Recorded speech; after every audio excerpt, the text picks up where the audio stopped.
बिस्मिल्लाहिर्रहमानिर्रहीम। अस्सलाम वालेकुम students, I am Mohammad Fawad Malik. हम आर्टिकल डिस्कस कर रहे थे डिफरेंट पैरामीटर्स साउंड की स्पीड को एयर में या गैसेस में किस तरह से डिस्टर्ब करती है, जिसमें हमने प्रेशर के इफेक्ट्स और डेंसिटी के इफेक्ट्स को स्टडी कर लिया था।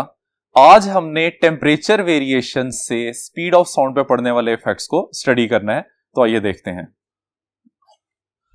जी स्टूडेंट्स, ये आर्टिकल शॉर्ट क्वेश्चन में भी आ सकता है, लॉन्ग क्वेश्चन में भी आ सकता है। तो पहले हम इसको शॉर्ट क्वेश्चन के रेफरेंस से डिस्क्राइब करते हैं और बाद में फिर हम इसको लॉन्ग क्वेश्चन के रेफरेंस से डिस्क्राइब करेंगे। तो सबसे पहले इसमें हमें यह पता होना चाहिए कि दिस प्रोसेस इज कैरिड, यानी कि इफेक्ट ऑफ टेम्परेचर हम तब स्टडी करेंगे जब आपने सिस्टम में प्रेशर की वैल्यू को कांस्टेंट रखा होता है। ठीक है, तो इसमें हम लिख लेते हैं at constant pressure. Constant pressure रखते हुए कहता है कि formula of speed of sound क्या होता है, that is gamma P divided by rho under root. अब अगर आप प्रेशर की वैल्यू को कांस्टेंट रख लेते हैं तो उसके साथ जो फैक्टर गैमा लिखा हुआ है दैट इज ऑलरेडी कांस्टेंट। तो इस रिलेशन को हम इस तरह से लिख देंगे, V is equal to constant divided by rho और होल वैल्यू का क्या आ जाएगा, स्क्वायर रूट आ जाएगा। और ये फॉर्म हम सिर्फ तब लिख सकते हैं जब आपने प्रेशर की वैल्यू को कांस्टेंट किया हुआ है। अब स्टूडेंट्स हम इस कांस्टेंट को रिमूव करते हैं तो ये इक्वालिटी प्रोपोर्शनलिटी में कन्वर्ट हो जाएगी। So V is directly proportional to 1 over square root of rho. ये हमारे पास एक फॉर्म आ जाती है कब, जब हमने प्रेशर की वैल्यू को कांस्टेंट रखा होता है। अब स्टूडेंट्स अगर हम टेम्परेचर की वैल्यू बढ़ाते हैं कांस्टेंट प्रेशर के ऊपर तो सिस्टम एक्सपेंड करना शुरू करेगा। अब सिस्टम जब एक्सपेंड करता है तो एक्सपेंशन की वजह से अमाउंट ऑफ गैस कांस्टेंट रहती है, और अमाउंट ऑफ गैस कांस्टेंट रहने से हम कह सकते हैं कि density of the gas decrease करती है, क्योंकि टेम्परेचर के बढ़ने की वजह से वॉल्यूम भी बढ़ना शुरू कर देता है। तो जब आप टेम्परेचर बढ़ाते हैं तो उसकी वजह से डेंसिटी डिक्रीज करती है, और according to the relation density के कम होने की वजह से स्पीड ऑफ साउंड जो है इन दैट गैस वो क्या करेगी, इंक्रीज करना शुरू कर देगी। तो हम लिख सकते हैं Since rho is inversely proportional to temperature, रो जो है यानी डेंसिटी टेम्परेचर के इनवर्सली प्रोपोर्शनल है।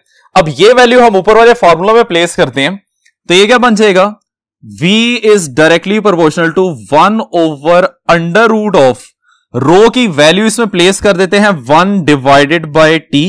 जी स्टूडेंट्स, तो इसको अगर हम लिखेंगे तो ये वैल्यू इस तरह से बन जाएगी, V is directly proportional to under root of T. ये हमारे पास एक रिलेशन बन जाता है जो कि टेम्परेचर के इफेक्ट्स को डिस्क्राइब करता है, टेम्परेचर वेरिएशन के इफेक्ट्स को डिस्क्राइब करता है on the speed of sound. इसको हम रिजल्ट की फॉर्म में इस तरह से लिख सकते हैं कि hence speed of sound is directly proportional to the square root of absolute temperature।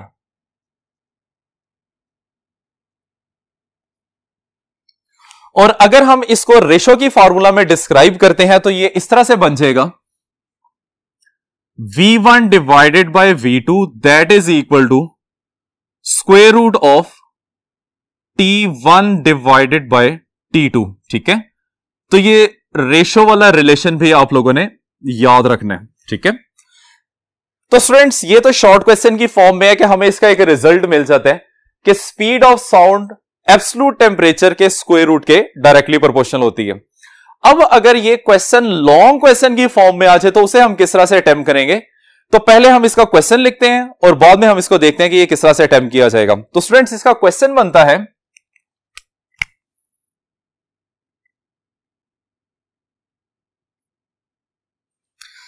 कहता है कि show that 1 degree Celsius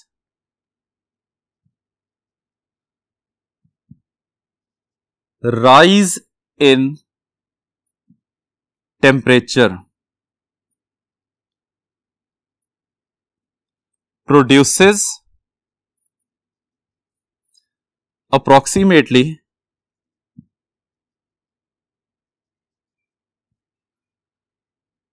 0.61 meter per second increase in the speed of sound. जी स्टूडेंट्स, तो ये हमारे पास इसका क्वेश्चन आता है कि आपने ये बात वाज़ेह करनी है कि जब भी आप टेम्परेचर में 1 डिग्री सेल्सियस इंक्रीज करते हैं तो उसकी वजह से मीडियम के अंदर साउंड की स्पीड में 0.61 मीटर पर सेकेंड का इंक्रीमेंट आ जाता है। ठीक है, तो ये है जी हमारे पास वो क्वेश्चन जो कि लॉन्ग क्वेश्चन की फॉर्म में आता है। अब हम इसको डिस्क्राइब करते हैं। तो वंस अगेन हम स्टार्ट करते हैं।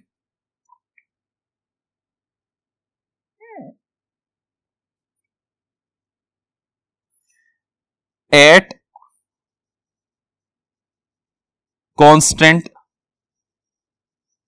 प्रेशर, कांस्टेंट प्रेशर पे हम लिख सकते हैं V is directly proportional to 1 over under root of rho. अब स्टूडेंट्स, इसी रिलेशन को हमने 2 टेम्परेचर्स के रेफरेंस से डिस्क्राइब करना है कि जब टेम्परेचर की वैल्यू 0 डिग्री सेल्सियस थी या जब टेम्परेचर की वैल्यू T डिग्री सेल्सियस थी। ठीक है, तो इसको हम लिखेंगे एट 0 डिग्री सेल्सियस, ये बन जाएगा V not is directly proportional to 1 over square root of rho not, जहां पे V नॉट और रो नॉट किस चीज को रिप्रेजेंट कर रहे हैं? Speed at 0 degree Celsius and density of the medium at 0 degree Celsius. इसी तरीके से हमने डिस्क्राइब करना है एट T डिग्री सेल्सियस। तो T डिग्री सेल्सियस के ऊपर इसी रिलेशन को हम लिख सकते हैं VT is directly proportional to 1 over square root of rho T। ठीक है, अब इन दोनों रिलेशंस को अगर हम कंबाइन करें किस तरह से कि आप इस वैल्यू को डिवाइड कर दें इस वैल्यू से, तो ये रिजल्टिंग हमारे पास फॉर्मूला बन जाएगा VT divided by V not, that is equal to square root of rho not divided by rho T। इसको हम नाम दे देते हैं, दिस इज इक्वेशन नंबर 1। अब स्टूडेंट, इस इक्वेशन में हमने rho not divided by rho T की वैल्यू फाइंड करके प्लेस करनी है और ये हमें कुछ स्पेसिफिक रिजल्ट्स देगी। ठीक है, लेकिन उससे पहले वो कहता है कि let VT and V not be the values of volume at T degree Celsius and at 0 degree Celsius respectively.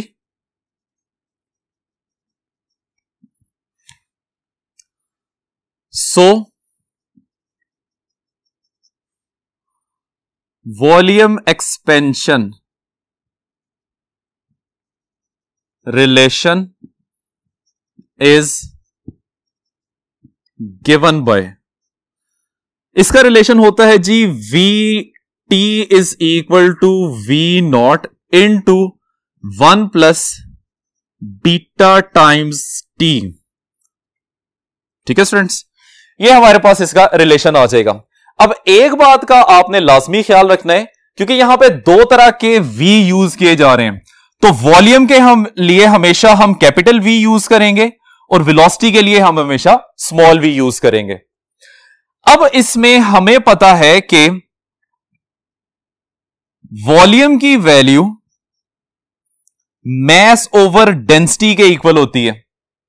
अब इसको हम चेंज कर लेते हैं T टेम्परेचर के लिहाज से और 0 टेम्परेचर के लिहाज से।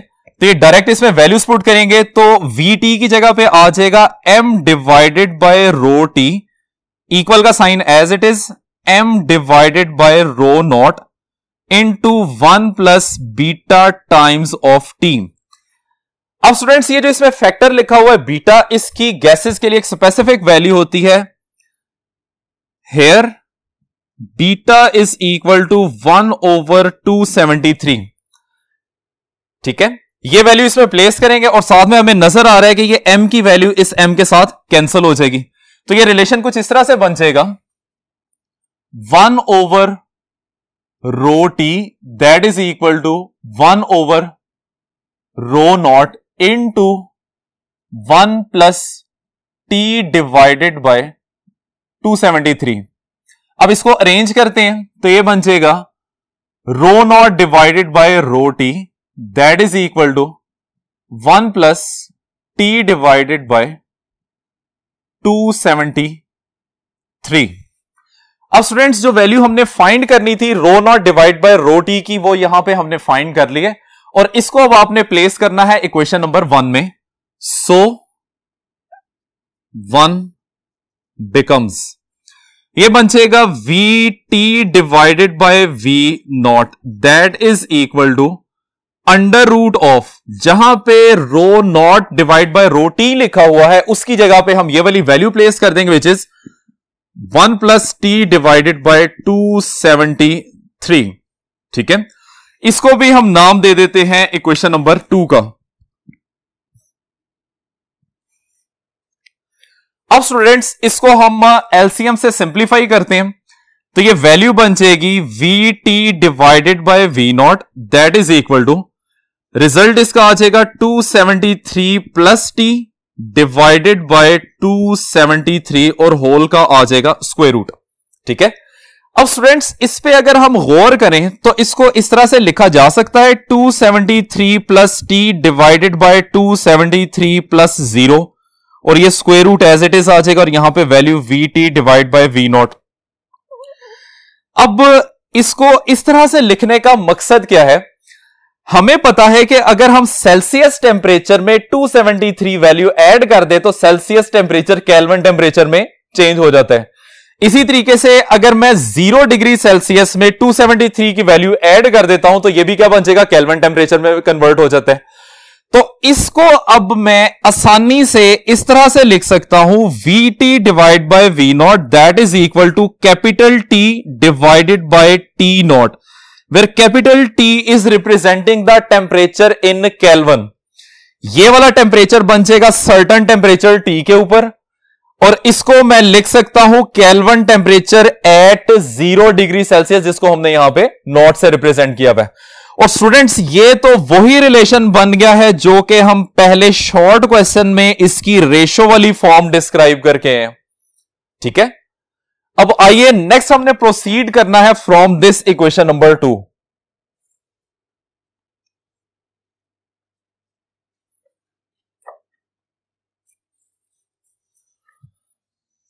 जी स्टूडेंट्स, अब इक्वेशन नंबर 2 को दोबारा से कंसीडर करते हैं।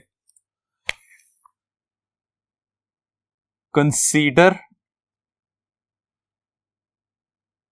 इक्वेशन 2 जो कि वैल्यू है Vt divided by V0 that is equal to 1 plus t divided by 273 और स्क्वायर रूट को हम पावर की फॉर्म में लिख लेते हैं विच इज इक्वल टू 1/2। अब स्टूडेंट्स इस इक्वेशन में ये वाला जो पोर्शन आ रहा है इसके ऊपर आपने बायनोमियल थ्योरम अप्लाई करना है। ठीक है, तो हम लिखते हैं अप्लाइंग बायनोमियल थ्योरम ऑन, साथ हम ये टर्म मेंशन कर देते हैं t डिवाइड बाय 273 पावर 1/2। तो ये बन जाएगा 1 plus t divided by 273 power 1/2 which is equal to 1 as it is plus power आ जाएगी 1/2 मल्टीप्लाई बाय ये फैक्टर जो लिखा हुआ है और फिर इसके बाद स्क्वायर और फिर क्यूब वाली टर्म्स आना शुरू हो जाएंगे जिसको हम यहां पे नेग्लेक्ट कर देते हैं। तो सिंपली इसके लिए लिखेंगे neglecting squares and higher powers। ठीक है। अब ये वैल्यू बन जाएगी 1 plus T divide by 273 power 1/2 which is equal to 1 plus T divided by, इन दोनों को मल्टीप्लाई करेंगे, आंसर आ जाएगा 546। अब इस इक्वेशन में इस फैक्टर की जगह पे हमने इसकी वैल्यू पुट कर देनी है, तो ये बनेगा implies that V not divided V T divide by V not that is equal to 1 plus T divided by 546। अब स्टूडेंट्स इसको हम अरेंज करके लिखेंगे, ये बन जाएगा V T is equal to V not multiply by 1 plus T divided by 546। V not की value को मल्टीप्लाई कर देते हैं, तो V not is equal to V not 1 से मल्टीप्लाई होगा V not plus V not T divided by 546। अब students हमें यह बात पता है कि वी नॉट की वैल्यू 332 मीटर पर सेकंड होती है, तो since we not is equal to 332 meter per second, ये वैल्यू आप इस रिलेशन में पुट करेंगे, implies that we have V T is equal to, इस वी नॉट को एज इट इज रहने दिया जाएगा, वो इस वजह से क्योंकि ना तो इसके साथ कोई फैक्टर मल्टीप्लाई हो रहा है और ना ही डिवाइड हो रहा है, तो इसकी वैल्यू पे कोई फर्क नहीं पड़ेगा, प्लस एज इट इज आ गया 332 डिवाइडेड बाय 546 और साथ में ये टेम्परेचर की वैल्यू एज इट इज आ जाएगी। ठीक है, अब इन दोनों को हम सिंप्लीफाई करते हैं तो उससे हमारे पास रिजल्ट आ जाता है 0.61 और टी वैल्यू साथ एज इट इज आ जाएगी। तो स्टूडेंट्स ये वो क्वेश्चन की स्टेटमेंट है जो कि उसने हमसे पूछा था कि show that 1 degree rise in temperature produces 0.61 metre पर second increase in the speed of sound. ठीक है, टेम्परेचर की वैल्यू जैसे जैसे आप यहां से 1 इंक्रीज करते हैं, 2 इंक्रीज करते हैं, 3, तो फिर आप उसको इस फैक्टर से मल्टीप्लाई करेंगे और इसकी तो कांस्टेंट वैल्यू है 332, वैल्यू ऐड करते जाएंगे तो इससे हमें स्पीड का पता चलता जाएगा। अब यहां पे देखें हमारे पास दो रिलेशंस बन गए, speed of sound at certain temperature find करने का एक ये फार्मूला है और एक फार्मूला हमने पहले डिस्क्राइब किया था, that is V T divided by V not that is equal to T divide by T not square root. अब दोनों रिलेशन से है वो यूज कहां पे करने हैं स्टूडेंट, ये रिलेशन इस रिलेशन की एक्सटेंशन है जो कि हम बायनोमियल थ्योरम अप्लाई करके हासिल करते हैं। तो बेसिक फार्मूला आपके पास यही वाला है, आपने एमसीक्यू के लिए हमेशा यही फार्मूला यूज करना है। उसकी रीजन क्या है? उसकी रीजन ये है कि ये फार्मूला हायर टेम्परेचर के ऊपर एप्लीकेबल नहीं है, आपको रिजल्ट सही नहीं देगा। इसकी लिमिटेशन सिर्फ 0 से 10 डिग्री सेल्सियस तक है। अगर वो आपको 0, 1, 2, 3, 4, 5, 6 टिल 10 तक कोई ना कोई वैल्यू बताता है टेम्परेचर वेरिएशन की, आप इसमें पुट करें और इसमें पुट करेंगे, आंसर अप्रोक्सीमेटली सेम रहेगा। ठीक है, लेकिन जब आप हायर टेम्परेचर्स की बात करते हैं तो इससे निकलने वाले रिजल्ट इससे निकलने वाले रिजल्ट्स के साथ मैच नहीं करते। एक्यूरेट किसका आंसर होता है? एक्यूरेट रिजल्ट इस फॉर्मूले का होता है। तो जब भी आपको क्वेश्चन आएगा तो आपने हमेशा ये वाला फॉर्मूला यूज करना है, ना कि ये वाला फॉर्मूला यूज करना है। अब स्टूडेंट्स एक और बहुत इंपॉर्टेंट बात फ्रॉम दिस रिलेशन, हमने चैप्टर नंबर 1 में यह बात पढ़ी हुई है कि कांस्टेंट वैल्यूज की डायमेंशंस नहीं होती, लेकिन यहां पे ये जो फैक्टर आपको 0.61 नजर आ रहा है, which is basically a numerical value, numbers हैं ये, इसके डायमेंशन यहां पे एग्जिस्ट करते हैं। वो किस तरह से? चैप्टर नंबर 1 में ही हमने एक बात पढ़ी हुई है कि only those quantities can be added which are similar in nature. वो क्वांटिटीज ऐड की जा सकती हैं जो कि नेचर में सिमिलर होती हैं। अब देखें यहां पे ये दो मेरे पास डिफरेंट फैक्टर्स हैं और इसका आंसर किसके इक्वल आ रहा है? वेलोसिटी के इक्वल आ रहा है। इसका मतलब यह हुआ कि वेलोसिटी आंसर तब बनता है जब आप एक वेलोसिटी में दूसरी वेलोसिटी की वैल्यू को ऐड करें, क्योंकि वेलोसिटी में फोर्स तो हम ऐड नहीं कर सकते, ठीक है, क्योंकि उनकी नेचर सिमिलर नहीं है। इसका मतलब यह हो गया कि इसका टोटल आंसर या डायमेंशन या यूनिट्स जो होते हैं वो किसके इक्वल आने चाहिए? मीटर पर सेकंड के इक्वल आने चाहिए। तो इसको हम सिंप्लीफाई करके देखते हैं। हम इसको लिख लेंगे कि 0.61 t ये किसके इक्वल आना चाहिए? मीटर पर सेकंड के इक्वल आना चाहिए। अब मैंने सिर्फ 0.61 के डायमेंशन फाइंड करने हैं। स्मॉल टी यहां पे सेल्सियस टेम्परेचर को रिप्रेजेंट कर रहा है, तो उसकी जगह पे हम डिग्री सेल्सियस लिख लेते हैं, तो ये बन जाएगा 0.61 degree Celsius, that is equal to meter per second. और अगर मैं सिर्फ 0.61 की बात करता हूं तो ये किसके इक्वल आ जाएगा? m/s, और साथ में डिग्री सेल्सियस आ जाएगा। तो स्टूडेंट्स यहां से आपने ये बात याद रखनी है कि इस रिलेशन में 0.61 एक डायमेंशनल कांस्टेंट है। डायमेंशनल कांस्टेंट का क्या मतलब होता है? ऐसी कांस्टेंट वैल्यू जिसके डायमेंशंस एग्जिस्ट करते हैं। जिस तरीके से ग्रेविटेशनल कांस्टेंट की अगर हम बात करें तो वो भी कांस्टेंट वैल्यू, लेकिन उसके भी डायमेंशन एग्जिस्ट करते हैं। तो स्टूडेंट्स यहां तक है हमारा आज का आर्टिकल। उम्मीद करते हैं कि आपको सब कुछ समझ आ गया होगा। इजाजत चाहते हैं, अल्लाह हाफिज।